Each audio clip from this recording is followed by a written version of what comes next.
Right. Now, I've got a really good question for you, Kochie. You'll see if you can pick something up and think, what's one of the best or worst financial learnings you were ever taught at a young age, good or bad, that just stuck with you forever? Now, if people say to me, Yep. I was told, buy the best house in the worst street, the highest. So Yep. what's something good or bad that's funny that you think, I can't get that out of my head? Okay, one of the worst ones, Lib will kill me for this, but our first home, we were going to buy an old lady's house who she was moving into a retirement village. It was at Lavender Bay in Sydney on the harbour.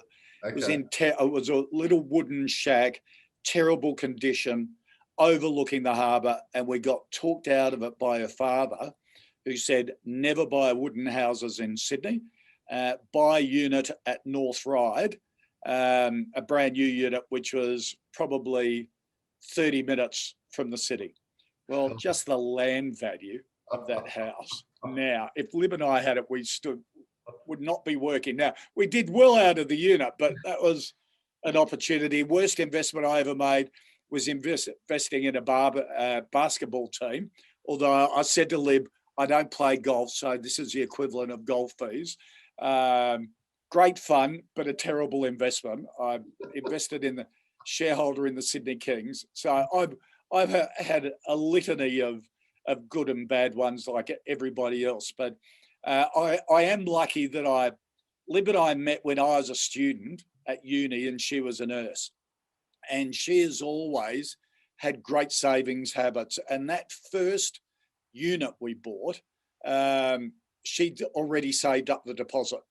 Wow. So she now says our house we live in now, that she should be owning the majority of it because it's her money that started the property. Right? And she, but hang on, if we bought she does have a point.